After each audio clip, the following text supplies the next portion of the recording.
game was like over, he was already, analyzing and studying the players. As soon as Tom Brady got done and Gronk got done recording, part numero dos of their video, then they got to studying. But that was my favorite part too. Tom Brady and Gronk, they're awesome. And there's another thing that we did talk about was that it's going to be a little different this year for the Super Bowl when the team is going to get to the actual place 2 days before. Yes. Yes, with these COVID protocols, but I mean, it still doesn't make sense to me. But we'll see. We'll see how that goes. Because also with COVID, any of these players could be out because it's still 2 weeks away. Yes. So I'm sure the NFL they're going to do some crazy testing and contact tracing all the way until the Chiefs arrive in Tampa, which they say is 2 days before the game. So that would be Friday, February 5th. That's when they would arrive in Tampa to get ready for this thing. That's really strange. I don't know how that's going to affect the Chiefs in their preparation. But I mean, it's all that they can stay in Kansas City and prepare, then just jump on a plane and fly to Tampa, and then 2 days later you play in a Super Bowl. They're professionals, Aileen. This is what they get paid to do. It's a crazy situation, but it's what they have to deal with.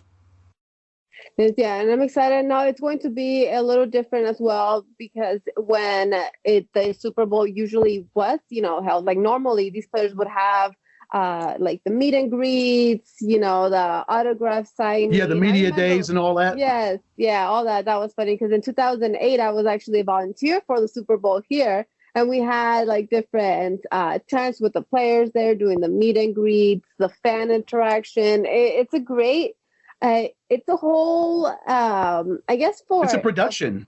And it's for a sports fan. It's like Christmas in the middle, after Christmas. It's amazing. You go in there, you're like, whoa, it's like Disneyland, but all football. Right. What I do like that the NFL did, they announced this yesterday. They're going to have 20,000 fans, roughly 20,000 at Raymond James Stadium. And what they're going to do is they're going to give free tickets to 7,500 first responders. The majority of them will be from the Tampa area. But for the fact they're going to let almost 8,000 first responders into the Super Bowl for free, I think that's a brilliant move on the part of the NFL. Yeah. How great is that? That's amazing. I had not heard that part. I only saw that it was short in attendance. But wow, the first responders, that's amazing, especially during this pandemic, always been there. They did not have a break at all. Yes. Those essential workers. So they deserve to be there in the Super Bowl. And I'm excited because they're going to have a great game. Like now, what do you think? If Brady loses this game, it's now for real Mahomes the baby goat, the GOAT? I think so. I think the torch now?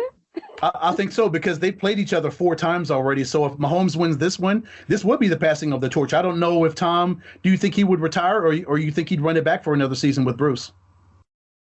Okay, so if he wins, he retires, I believe. And if he does that, maybe he gives it another year. But I mean, he's already now, he officially is the oldest player to ever play in the Super Bowl as of right now. And he's healthy enough. His arm is still strong. There's no slowing down Tom Brady. He could play for at least 3 to 5 more years. Wouldn't you think, Aileen? You think so? 3 to 5 more years? I mean, has that happened before, like a 50-year-old something quarterback? Probably not, but 48. You'll be like, what, 48? Almost he would be. 50? But in this day and age of modern medicine and technology, of course he could play until he's 48. It's a different day now than it was back in the day, like when guys like before you were born, guys that I was idolizing as far as quarterbacks and players were concerned. They didn't play 19 years and they didn't play like 21 years, 20 years like Drew Brees has. They didn't play for 2 decades. It was a different game. Medicine was different back then. Technology was different back then. Mm-hmm.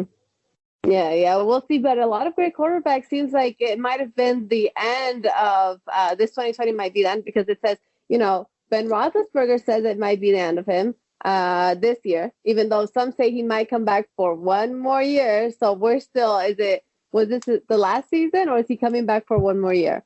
Drew Brees also say he's done. Maybe Aaron Rodgers. And now what? Maybe Tom Brady. Oh, and let's not forget Phillip Rivers too. That announced his retirement. Yep, and he's going off to coach high school football now. Good for him. See, that is crazy. But I mean, we've lost or we might lose a lot of good quarterbacks after this season. Yes, but as we talked about last week, the league is set up so well with Mahomes and Josh Allen and Justin Herbert and Baker Mayfield and great Tua Tagovailoa. You've got so many great young quarterbacks, and the league is set for a lot more years as far as quarterbacks are concerned. The face of the league is in the Super Bowl for the second consecutive year, and I'm sure the NFL is loving that. Absolutely loving it. And you know what makes me happy too? That our friend from the Arizona Cardinals, Tyrann Mathieu, is actually going to his second Super Bowl as well. Yes. He deserves it. He did a tremendous job. He's a great player. And you know what? I was sad to see him from the Arizona Cardinals, but I'm glad he's doing great right now. Oh, absolutely. I know he bounced over to the Houston Texans, and then he went to the Kansas City Chiefs, but he got his championship. He got his ring. You and I have both covered the Honey Badger. He couldn't be a nicer guy. Couldn't be the nicest guy and the guy you would root for to get another ring. I loved Tyrann and covering him when he was here, but now he has a chance to get a second consecutive ring, and he played so well on Sunday. I love his motor. The kid never stops running. He never stops his pursuit. Never. I miss him so much with the Cardinals. Me too. Man. I miss him so much. We needed him. Imagine if we would have had him this season. Oh, no. Oh, and then also, Joe, on Tampa's side, we've got, of course, Bruce Arians was with the Cardinals. Todd Bowles was with the Cardinals. Dayon Buchanan is with the Tampa Bay Buccaneers. Kevin Minter is with the Tampa Bay Buccaneers. How many other coaches did Bruce Arians bring over from the Cardinals, and now they're in the Super Bowl? Yes, yeah. How many Cardinals connections? Yes, a lot of Cardinals connections. And then also what I liked about the Bucs, that they have 2 women on their staff. Did you see that? Yes. Yes. Yeah, I was like, what? See, diversity. Let's make it happen. I'm loving it. And there's also going to be also a female referee at the Super Bowl, and that's awesome. That is awesome. Women making our way slowly. Yay, girl power. But if it was a Latina, it would be a Latina referee with the chancla. I'd be like, what? Pass. Oh my gosh. I love coming on here and talking football with you guys. You guys are my familia, Deportes Familia. And I got to say goodbye with my little goat right here. Bye, little Tom. Bye, little Tom. Thanks, Aileen. I appreciate you coming on and joining us for a second consecutive week. Thank you so much. Football, it's in the air. And again, 2 weeks, a month from tomorrow, you know what that's the beginning of? Spring training. Yes, hopefully, because did you see today they might delay it? So let's really cross our fingers. But the players are already showing up, so that's always a good sign. That's good. Yeah. So I would hope they wouldn't cancel the Cactus League because I know at least on the Grapefruit League they've got a couple of teams that are already taking ticket requests for spring training. So that's a good sign. And you would think that at least with all the teams that are playing here, the Coyotes are back here, the San Jose Sharks are playing games here, the Suns are playing games here, high school sports is here. So why would they cancel the Cactus League unless I know they'd be concerned about because a lot of people that are coming in from out of town, a lot of the fans. Yes. And that's a concern too. Yes. Out of the country. All these players are coming now from out of different countries. Let's not forget that. Some that play overseas too in the winters, they played in the Puerto Rico League. They played in the Dominican League. Like, we don't know. That there was a big outbreak in the Liga Dominicana too. Those players, they should have a quarantine system, but I feel like they're more worried that because Arizona, we are actually, the least safest state to travel to, number one in the world with COVID. And I think they're afraid of us hosting all their MLB players rather than, us afraid that they're going to bring something. Well, let's do a glass half full and say everything's going to be okay. And, we're going to try to minimize the amount of COVID distractions and nonsense and drama. Yes. And hopefully we have baseball back in our lives. Yes. Yay. Well, Sister Aileen, thank you so much for joining us on Inside Sports Talk. Love you, girl. Go, Aileen. Yeah. All right. Bye, guys. Thanks. Bye. Bye. Thank you, Aileen. It's always great to have my favorite gal joining us and talking sports and talking some football, getting in and getting dirty with some sports. So, just amazing with the conversation that was just had with Mahomes and Brady going against each other. And I just want to go ahead and go and dive in a little deeper into that, Ed. The GOAT, getting to see them face off each other, the greatest of all time, Tom Brady, and the young potential, that he has and being, and he's getting into that already at just not even 26 years old, Ed. Patrick Mahomes, the baby goat, the kid, like we said, is just phenomenal. It's amazing. He's with Kansas City, going into hopefully his second feat of winning the Super Bowl. It's not going to be an easy feat to accomplish, Ed. We know that. Yes. Youngest quarterback in NFL history to start in 2 Super Bowls. Last one to do that was Russell Wilson, and he was 26 years old. That's just amazing. It is. For a kid that's not even close to 30 years old, making the money he's making this contract has him paying him $500 million, Joe, and he's worth every nickel of that $500 million that the Kansas City Chiefs are paying him. And if he can bring them a second consecutive world championship, that would put him down in the annals. And he would be the heir apparent if he beats Tom Brady in 2 weeks in Tampa in his own home stadium for another championship, back-to-back championships for the Kansas City Chiefs. Wow. At not even 26 years old, for him to win 2 straight championships, it just adds to the mystique of Patrick Mahomes and what he's able to do at such a young age. At 25 years old, he's just out there having fun.